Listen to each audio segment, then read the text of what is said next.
Good morning everyone, my name is Neha Goel. In this video, I am going to show you some of the techniques through which we can determine whether our food is adulterated or not. Basically, food adulteration means adding of the non-nutrition substances which are added intentionally to food, generally in small quantity to improve its appearance, flavor, texture or storage property.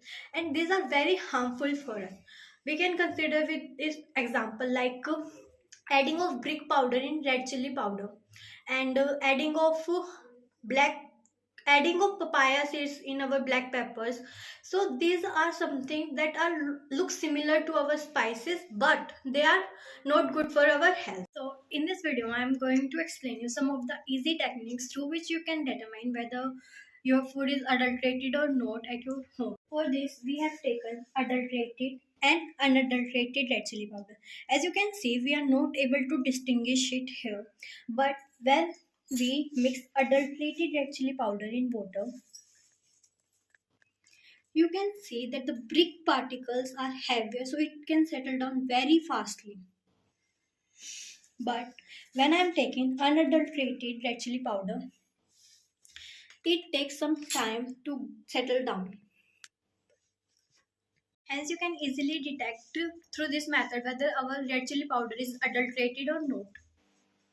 So for second technique or food adulteration technique, I'm using honey. If my honey is adulterated or not. So for this, I have taken four honey. So this one is my unadulterated honey, and this one is my adulterated honey.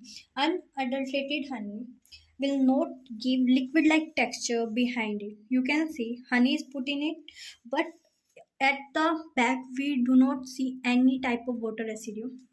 And if I'm tearing it, so it will tear like a normal paper. So you can see there is no any liquid texture. And this one is my adulterated honey. As you can see, my paste become wet due to another adulterated honey, you can see. And when I tear it, so it will tear like a watery paper. As you can see, this is my adulterated honey and this one is my unadulterated honey. And in my third technique, I am using milk, whether our milk is adulterated or not. So we can determine it with the following test.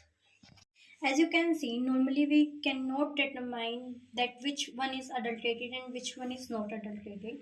So for this, I am taking some surface like this, and when I am taking my adulterated milk, it can float very easily.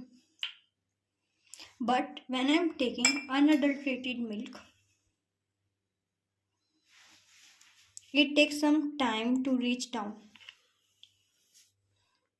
And for test, I am using wheat to check whether our wheat flour is adulterated or not adulterated. We can use this one is my unadulterated wheat flour and this one is adulterated wheat flour. If I am mixing my unadulterated wheat flour in water, wheat flour is mixing in water slowly down. And if I mix it,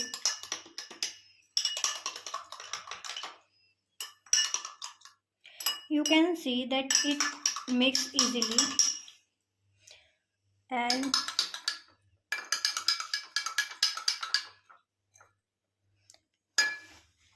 here you can see that there are some of the